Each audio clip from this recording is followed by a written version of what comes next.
guys, jangan lupa ya. Halo, selamat pagi, selamat siang, selamat sore, dan selamat malam buat adik-adik sekalian yang saat ini sedang mengikuti pembelajaran daring.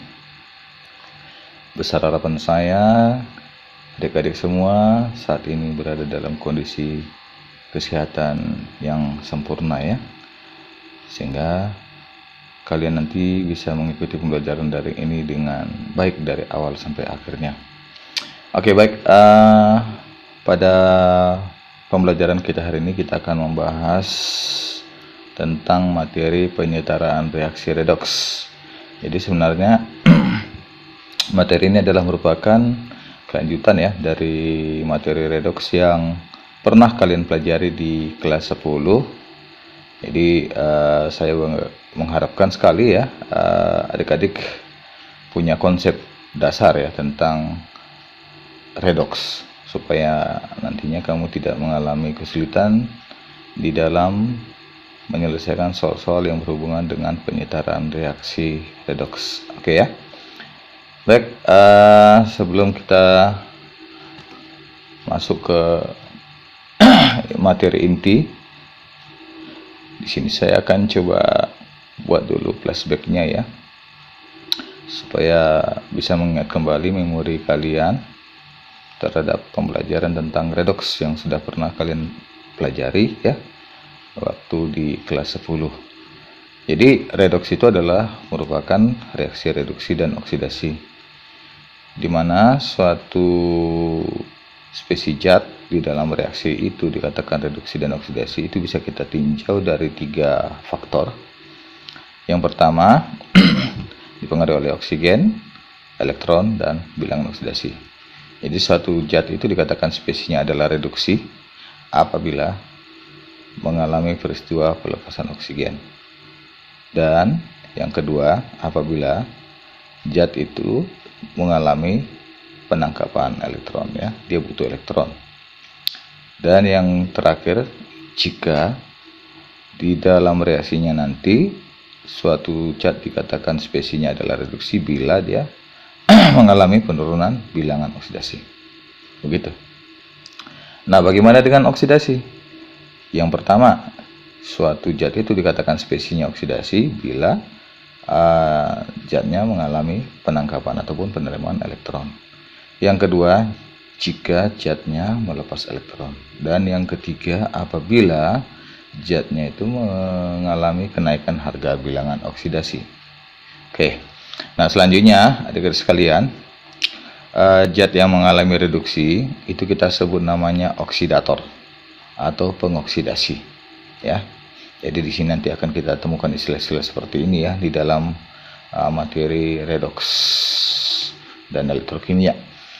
Kemudian zat yang mengalami oksidasi itu selanjutnya kita sebut namanya reduktor atau pereduksi. Oke. Jadi ini supaya kamu ingat ya. Jangan sampai lupa. Oke ya guys. Baik. Nah, selain kita kenal ada reaksi redoks, ada juga reaksi autoredoks ya. Ada reaksi autoredoks. Nah, apa itu reaksi autoredoks? Reaksi autoredoks itu adalah merupakan reaksi redoks di mana oksidator dan reduktornya berasal dari zat yang sama. Di mana? Dalam hal ini sumber zat yang sama itu berasal dari mana? Dari pereaksinya. Contohnya seperti ini. Adik-adik bisa lihat di sini ya. Iodin direaksikan dengan KOH ya, larutan KOH menghasilkan larutan Ki dan larutan KiO3 dan air. Nah, jadi kalau kita lihat ya, kita perhatikan bilangan oksidasi yang dimiliki I pada reaksi ini, dia mengalami 2 perubahan ya, 2 kali perubahan. Yang pertama dari 0 ke -1. Nah, karena di sini dia mengalami penurunan, maka ini kita sebut reduksi. Kemudian yang kedua, I2-nya ini berubah menjadi KiO3. Dari 0 menjadi 5. Jadi ini mengalami kenaikan, maka ini kita sebut namanya oksidasi. Nah, oleh karena I2 pada reaksi ini dia mengalami 2 perubahan secara sekaligus ya. Nah, ini kita sebut namanya autoredox ya. Autoredox karena dia mengalami perubahan bilangan oksidasi dari 0 menjadi -1 dan +5. Nah, selain itu ada juga kita kenal dengan istilah reaksi konproporsionasi. Reaksi konproporsionasi ini adalah merupakan reaksi redoks dengan hasil oksidasi dan hasil reduksinya berupa zat yang sama. Oke ya. Jadi ini sebenarnya sih kebalikan daripada reaksi autoredoks yang sudah kita lihat tadi ya di slide sebelumnya, di mana pada reaksi konproporsionasi ini sumber zat yang hasil reduksi dan oksidasinya berasal dari zat yang sama, yaitu yang karena dia dikatakan hasil ya, maka kita lihat dari produknya ya. Nah, contohnya seperti ini, SO2 direaksikan dengan gas H2S menghasilkan es dan air ya. Nah, jadi di sini kita lihat S-nya mengalami perubahan bilangan oksidasi ya. Di kiri itu S dalam SO2 4, di dalam H2S S-nya adalah -2, dan di produk hasil reaksi S-nya 0. Nah, jadi karena di sini si S-nya mengalami perubahan sekaligus dia dan sumber hasilnya juga berasal dari produk yang sama, yaitu dari S yang ada di ruas kanan ini ya, itu disebut namanya reaksi konproporsionasi. Kalau tadi autoredoks, sumber zat yang mengalami reduksi dan oksidasinya itu berasal dari mana? Dari zat yang sama, yaitu di bereaksinya. Tapi kalau konproporsionasi, hasil reduksi dan hasil oksidasinya itu berasal dari produk yang sama. Ini dia. Oke ya? Baik. Nah, ini dia. Jadi pada materi penyetaraan reaksi redoks ini nanti ada sekalian kita fokus kepada pemahaman kita terhadap bilangan oksidasi. Jadi kuncinya di situ ya. Kunci daripada penyetaraan reaksi redoks ini dia harapkan kalian sudah paham ya bagaimana menentukan harga bilangan oksidasi. Dia harus memenuhi aturan-aturan yang ada di slide ini sudah saya buat ya. Yang pertama itu bilangan oksidasi unsur bebas adalah 0, contohnya seperti NaK, Mg, H2, N2, P4 dan S8 ya. Baru yang kedua, bilangan oksidasi atom F itu dalam senyawa biner ataupun dalam senyawa poliatom dia selalu bernilai -1. Kemudian yang ketiga C ya, bilangan oksidasi logam golongan 1A, 2A, Ag, Zn dan Al itu sesuai dengan letak golongan pada sisi periode unsurnya dan selalu bernilai positif gitu ya. Oke. Bilangan oksidasi golongan 1A LiNaK, Rb dan Cs sama dengan positif 1. Ini contohnya ya. Golongan 2A Be, Mg, Cas dan Ba itu positif 2, Ag positif 1, Zn positif 2 dan Al adalah positif 3. Seperti itu. Bisa ya? Oke, berikutnya yang keempat, bilangan oksidasi ion monoatom sama dengan jumlah muatannya. Ya, sama dengan jumlah muatannya. Contoh bilangan oksidasi Fe3+ sama dengan positif 3 ya. Nah, Fe3 positif sama dengan positif 3 dan S2- sama dengan -2. Kemudian bilangan oksidasi atom H dalam senyawa hidrida ya, lebih tepatnya ya. Dalam senyawa pada umumnya adalah positif 1 kecuali pada senyawa hidrida ya. Kecuali pada senyawa hidrida. Ini contohnya ya. NaH, LiH, BH2, AlH3, KH dan CH2 memiliki bilangan oksidasi sama dengan -1. Seperti itu. Kemudian bilangan oksidasi atom O dalam senyawa adalah -2 kecuali senyawa peroksida H2O2, NO2, O2 dan BaO2 bilangan oksidasi O-nya sama dengan -1. Kemudian senyawa superoksida seperti KO2 dan RbO2 bilangan oksidasi O-nya sama dengan -0,5 serta bilangan oksidasi O dalam Fe2O2 adalah positif 2. Seperti itu. Next, kita lanjut. Jumlah bilangan oksidasi atom dalam satu senyawa adalah 0. Contoh, jumlah bilangan oksidasi Fe2O3 sama dengan 0. BaCO3 sama dengan 0. Seperti itu. Nah, kemudian yang terakhir, jumlah bilangan oksidasi atom-atom dalam satu ion poliatom sama dengan jumlah muatannya. Contohnya, jumlah bilangan oksidasi ion SO4 sama dengan -2, ion NH4+ sama dengan positif 1, dan ion CrO Cr2O7 2- sama dengan -2. Itu sama dengan muatannya ya. Jadi langsung aja kita lihat nanti di sini di dalam senyawa ionnya berapa nilai muatan ionnya, maka sebesar itulah harga bilangan oksidasinya. Oke. Seperti itu dia. Oke, baik. Nah, jadi seperti yang saya tekankan tadi di awal, kita harus memiliki konsep ya dalam menentukan unsur-unsur ataupun atom-atom yang belum diketahui nilai oksidasinya. Nah, jadi silakan dibuka kembali buku pelajaran kelas 10 ya. Atau bisa juga telusuri dari berbagai sumber belajar yang bisa kita peroleh seperti di internet. Oke. Baik. Kita lanjut. Nah, jadi setelah sudah kita paham ya konsep tentang apa itu redoks dan bagaimana menentukan bilangan oksidasi, selanjutnya kita masuk ke intinya. Itu adalah kita akan bahas bagaimana menyetarakan reaksi redoks. Nah, jadi sedikit di sini yang perlu kalian ingat ya. Apakah sama penyetara reaksi biasa dengan reaksi redoks ini? Ya, pada dasarnya hampir sama. Hanya saja di dalam penyetaran reaksi redoks itu ada sedikit pengembangan ya, dimana kalau di dalam penyetaran reaksi redoks ini tidak hanya jumlah atau unsur-unsur pada reaksi dan produknya itu sama ya, tidak hanya, tapi ada juga hal yang paling utama, itu adalah kita pastikan bagaimanakah jumlah muatan ion yang ada pada reaksi dengan produk. Itu syaratnya bagaimana? Dia harus sama. Nah, jadi apabila kedua hal yang saya sebutkan tadi sudah kita penuhi, maka dapat kita katakan reaksi redoksnya ini adalah reaksi yang setara. Jadi pada umumnya ada sekalian, reaksi redoks ini adalah merupakan suatu reaksi yang sangat rumit ya untuk kita selesaikan. Maka di sini saya akan coba berikan tips dan triknya. Bagaimana sih cara mudah untuk menyelesaikan reaksi redoks ya? Nah, di sini saya sudah buat slide-nya ya. Adik-adik bisa lihat. Jadi ada dua metode yang akan kita bisa gunakan. Keduanya sama ya, konsepnya sama. Nah, itu adalah bertujuan untuk bagaimana supaya reaksi redoks itu menjadi setara. Jadi cara yang pertama itu adalah dengan setengah reaksi. Yang kedua adalah dengan menggunakan metode perubahan bilangan oksidasi. Oke, baik. Kita akan bahas satu persatu. Yang pertama dulu, bagaimana sih caranya menyelesaikan reaksi redoks yang belum setara dengan metode setengah reaksi atau ion elektron. Ini sebenarnya sangat mudah dan gampang. Ikuti saja langkah-langkahnya ya, supaya kamu tidak mengalami kesulitan. Oke ya?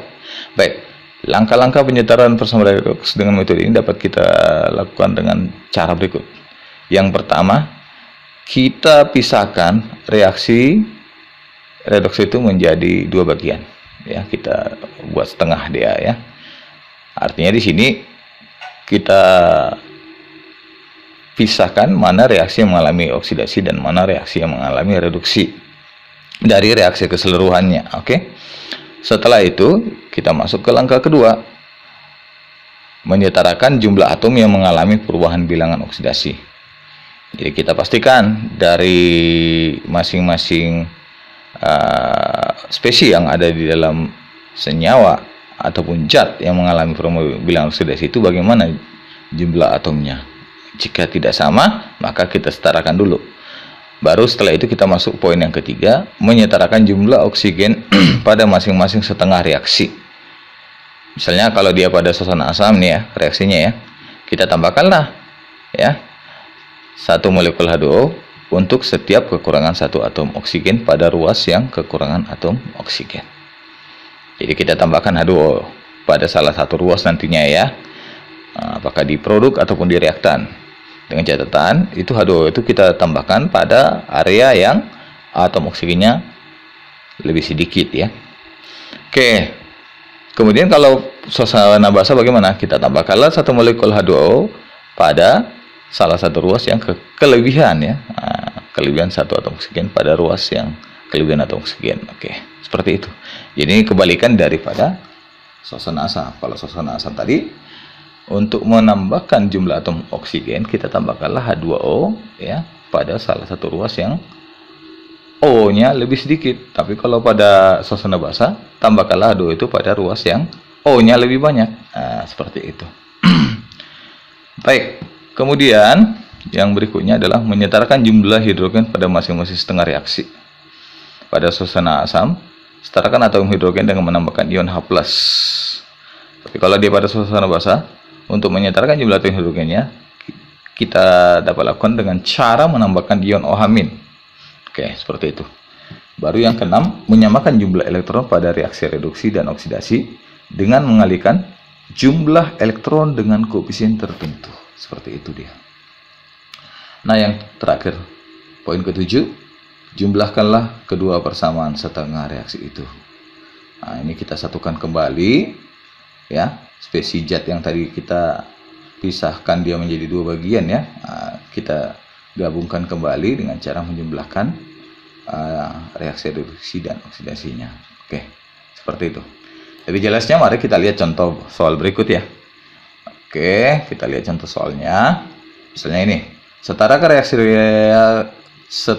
reaksi redoks berikut dengan metode setengah reaksi, ya. Ini ada reaksi MnO tambah PbO2 menjadi MnO4- tambah Pp2+. Ini diminta dalam suasana asam. Oke. Nah, seperti yang sudah kalian lihat tadi, ya, di slide sebelumnya sudah dibuat langkah-langkahnya. Jadi langkah pertama, kita pisahkan dulu dari masing-masing spesies yang ada pada reaksi dan produk ini, mana yang mengalami reduksi dan oksidasi. Oke, ya. Nah, jadi kalau kondisinya seperti ini, cara cepat kita untuk menentukan mana yang reduksi dan oksidasi, kita lihat aja dari oksigennya. Perhatikan, pada MnO, ini kan O-nya 1. Di produk, O-nya 4. Jadi ada terjadi penambahan oksigen, maka itu kita sebut oksidasi. Itu dia. Ini dia, ya. Kemudian pada PbO2 gimana? Dia mengalami reduksi. Kenapa? Karena jumlah atom oksigennya berkurang. Nah, kita bisa lihat, ya kan? Jadi ini adalah reduksi. Nah, setelah itu kita buat di sini reduksi PbO2 menjadi Pb2+, dan oksidasi itu adalah MnO menjadi MnO4-1. Oke? Setelah itu adik-adik sekalian, kita cek dulu, ya. Kita cek dulu masing-masing zat yang mengalami reduksi dan oksidasi ini. Apakah dia sudah setara atau belum, ya. Kita lihat, Pb di kiri 1, di kanan 1. Mn di kiri 1, di kanan 1. Oke, karena di sini ternyata Pb pada reduksi dan Mn pada oksidasi itu sama, maka ini nggak perlu lagi kita setarakan, ya, karena sudah sama. Oke. Nah, kita lanjut ke langkah berikutnya, ya. Setarakan jumlah atom O dan H, katanya, ya. Setarakan jumlah atom O dan H. Oke. Baik. Pertama kita lihat pada reduksi, O di kiri berapa? 2, ya. Sementara di kanan O belum ada. Nah, jadi di sini kan suasana asam. Tadi kan sudah dijelaskan, untuk menambahkan jumlah atom oksigen pada suasana asam, maka tambahkanlah H2O pada ruas yang jumlah atom O-nya sedikit atau yang mengalami kekurangan oksigen. Oke. Jadi karena di ruas kiri 2, di kanan 1, maka untuk menambahkan oksigen itu kita tambahkanlah H2O pada ruas kanan seperti ini. Nah, kita tambahkan H2O-nya di ruas kanan. Sebanyak berapa? Ya, sebanyak berapa jumlah atom oksigen yang ada di kiri itu, sebanyak itulah H2O-nya kita tambahkan. Berarti karena di kiri 2, di kanan 2. Seperti itu. Dan setelah itu kita perhatikan, karena adanya penambahan H2O pada ruas kanan itu mengakibatkan bagaimana?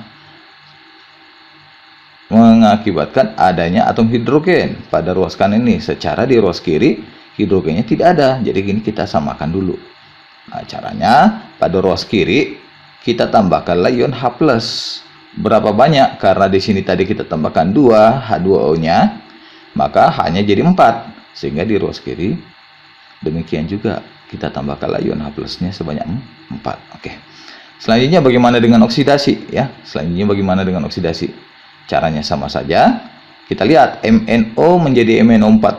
O-nya kan di kiri 1, di kanan 4. Berarti pada ruas kiri lah nantinya H2O-nya kita tambahkan. Berapa banyak? Berapa tadi oksigen di kanan? 4. Maka total oksigen di kiri juga harus 4. Jadi karena di sini O-nya sudah ada 1 di MnO, maka kita tambahkan lagi 3H2O. Nah, 3 molekul H2O-nya. Sehingga dengan demikian O pada kedua ruas sudah sama. Oke. Jelas ya? Setelah itu gimana? Kita tambahkanlah ion H+ pada ruas kanan. Kenapa ditambah ion H+? Karena pada ruas kiri ada penambahan H2O. Artinya di sini pada ruas kiri ini munculkan apa? Si hidrogennya kan? Nah, jadi ini kita tambahkanlah H+-nya pada ruas kanan sebanyak 6. Oke.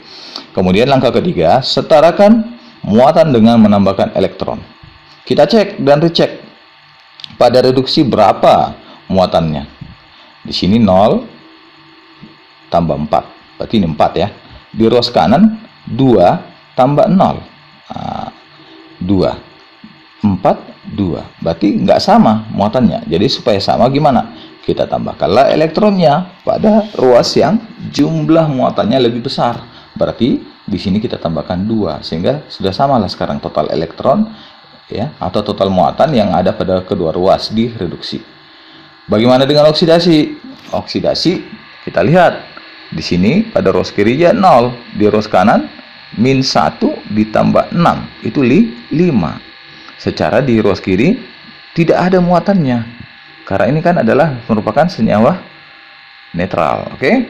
Jadi supaya imbang muatannya, maka pada ruas kanan kita tambahkanlah elektron sebanyak 5. Sehingga dengan demikian sama-sama bernilai 0 lah muatannya.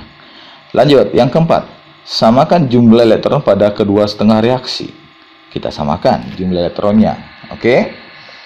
Nah, karena pada reduksi tadi dia menerima 2 elektron, secara dioksidasi dia membebaskan 5 elektron.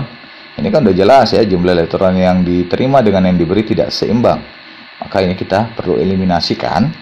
Pada reduksi kita kali 5, pada oksidasi kita kali 2.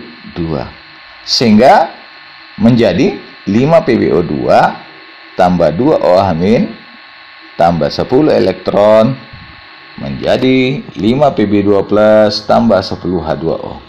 Pada oksidasinya 2 MnO tambah 6 H2O menjadi 2 MnO4- tambah 12 H+ tambah 10 elektron. Dan setelah itu kita gabungkan reduksi dan oksidasinya. Dan kita gabungkan dulu reduksi dan oksidasinya. Jadi di sini kita lihat dulu ya. Di sini kan pada reduksi kan hanya ada ya 20, pada oksidasi ada 12. Karena ini berseberangan, maka yang sisa pada reduksinya itu sebanyak 8. Bagaimana dengan H2O? Pada reduksi di ruas kanan H2O-nya 10. Secara pada oksidasi H2O-nya ada 6. Maka udah jelas yang berlebih itu adalah di reduksi.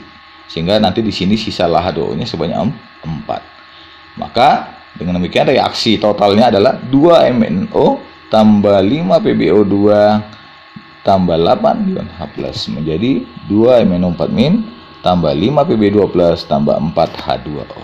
Oke, seperti itu dia. Oke, semoga bisa diikuti adik-adik sekalian ya. Baik, kita lanjut kembali. Nah, setelah tadi kita sudah bahas bagaimana cara menyelesaikan reaksi redoks dengan model setengah reaksi. Kita lanjut yang kedua, metode bilangan oksidasi. Langkah-langkahnya bagaimana? Ini kita bisa lihat di sini ya. Yang pertama, kita tentukan dulu bilangan oksidasi setiap atom pada semua zat. Oke. Ya. Kemudian yang kedua, menyetarakan atom yang mengalami perubahan bilangan oksidasi. Perlu diperhatikan jika ada atom dalam satu zat yang memiliki jumlah lebih dari 1. Yang ketiga, menentukan jumlah penurunan dan kenaikan bilangan oksidasi. Jumlah perubahan bilangan oksidasi atom dikalikan jumlah atom dalam zat tersebut. Yang keempat, menyamakan jumlah perubahan bilangan oksidasi antara atom yang mengalami reaksi reduksi dan atom yang mengalami reaksi oksidasi dengan koefisien tertentu. Yang kelima, menyetarakan jumlah atom-atom yang lain kecuali atom H dan O. 6. Menyetarakan muatan dengan menambah ion H+ untuk suasana asam dan ion OH- untuk suasana basah. 7. Menyetarakan atom H dengan menambahkan H2O. 8. Memeriksa jumlah atom O dan hasil penyetaraan. Oke. Jadi seperti itulah dia 8 langkah yang harus kita tempuh di dalam menyetarakan reaksi redoks dengan metode bilangan oksidasi. Baik, supaya lebih jelas, mari kita lihat contoh berikut. Ini dia. Setarakan reaksi redoks berikut dengan metode bilangan oksidasi. COS tambah NO3- menjadi CO2+ tambah S tambah NO. Ini suasana asam. Sudah? Nah, jadi sesuai dengan konsepnya tadi, langkah pertama kita tentukan dulu bilangan oksidasi semua atom yang ada pada reaksi redoks ini. Kita tentukan, baru setelah itu kita tandai mana yang mengalami perubahan bilangan oksidasi. Nah, di sini kita bisa lihat di COS bilangan oksidasi S-nya kan itu -2 ya. Secara pada produk S-nya di sini karena ini adalah merupakan unsur bebas, nilainya 0. Dah? Nah, karena bilangan oksidasi S ini mengalami perubahan -2 ke 0, ini kan turun berarti ya. Maka ini kita sebut namanya reduksi atau oksidator. Bagaimana dengan N? N di ruas kiri itu 5 pada NO3-. Sementara di NO, N-nya ada berapa? 2. Dari 5 ke 2, itu bagaimana dia? Dia itu mengalami penurunan ya. Nah, mengalami penurunan. Saya ulang kembali. Pada COS, S-nya itu mengalami kenaikan ya. Dari -2 itu menjadi 0. Sementara N dari 5 menjadi 2. Jadi mengalami penurunan. Maka yang oksidasi itu adalah si S atau reduktor, dan yang reduksi adalah N atau oksidator. Oke, baik. Nah, setelah itu adik-adik sekalian, kita tentukan berapa besar sih perubahan bilangan oksidasi yang terdapat pada S dan N ya, S dan N. Oke, kita lihat dulu pada S. S tadi kan dari -2 ke 0. Itu berarti naik 2 ya, +2. Dari 5 ke 2 berarti turun 3, -3. Nah, setelah itu kita samakan besarnya PbO yang ada pada reduksi dan oksidasi. Karena di sini 2, di sini 3, maka pada reduksi kita kali 2, pada oksidasi kita kali 3. Oke. Nah, selanjutnya ini nilai koefisien yang kita kalikan dengan Biloxnya ini tadi, itu kita jadikan sebagai apa? Sebagai koefisien reaksinya. Nah, kita pindahkan ini, kita masukkan ini kemari, ini ke sini. Ya, ini ke sini dan ke sini. Oke. Sementara si 2-nya di mana? Yaitu di NO3- dan di NO. Maka dia seperti ini dia hasilnya. Sudah? Nah, jadi dengan demikian karena ini reaksinya sepertinya sudah setara ya. Oke, sepertinya ini sudah setara. Selanjutnya kita cek dan recheck bagaimana atom oksigen yang ada pada reaksi tersebut. Apakah sudah sama atau belum? Kita lihat. O di ruas kiri itu 3 ya. Secara O di ruas kanan itu 2. Ya, ini 2, ini 6 ya. Oke. Nah, jadi karena dia tidak sama, maka perlu kita tambahkan ion H+ dan H2O. Oke. Nah, jadi oleh karena oksigen di ruas kiri itu lebih banyak daripada oksigen di ruas kanan, maka kita tambahkanlah H2O-nya pada ruas kanan ya, pada ruas kanan ya, sebanyak 4 H2O. Sudah, sebanyak 4 H2O. Oke, sudah. Nah, selanjutnya kita tambahkan atom H pada ruas kiri dengan memberikan ion H+. Sebanyak berapa? 8. Kan 4 kali 2 8. Berarti di sini juga haruslah 8. Setelah itu gimana? Kita cek kembali apakah reaksinya ini sudah sama muatannya. Kita cek ya. Min 2 tambah 8, 6. Min 6. Oke, berarti sudah setara. Baik. Jadi, seperti itulah dia adik-adik sekalian, materi tentang penyetaraan reaksi redoks ini. Sekali lagi saya ingatkan kepada kalian, konsep dasar di dalam materi penyetaraan reaksi redoks ini, adik-adik harus paham bagaimana atau apa itu reaksi redoks dan bagaimana cara menentukan reduksi dan oksidasi dan bagaimana menentukan harga bilangan oksidasi. Seperti itu. Terima kasih, semoga bermanfaat. Tetap semangat di dalam belajar ya adik-adikku, tunjukkan prestasi. Apalagi kalian ini sudah akhir ya, tingkatan SMA. Jadi coba nikmatilah masa putih abu-abu ini dengan masa yang paling enak dan berkesan. Jangan jadikan masa putih abu-abu itu menjadi masa kelabu. Oleh sebab itu, jauhkanlah yang namanya berpacaran. Karena itu adalah perbuatan dosa. Sebab kamu itu belum dihalalkan. Baik. Semoga kita berjumpa kembali di lain waktu. Dan tetap dalam kondisi sehat semua. Saya mohon izin mengakhiri pertemuan kita hari ini. Dan pelajarilah soal-soal yang berhubungan dengan materi yang kita bahas pada hari ini, supaya kamu nantinya tidak mengalami kesulitan dalam menyelesaikan soal-soal tentang penyetaraan reaksi redoks. Salam sehat buat kita semua. Bye-bye.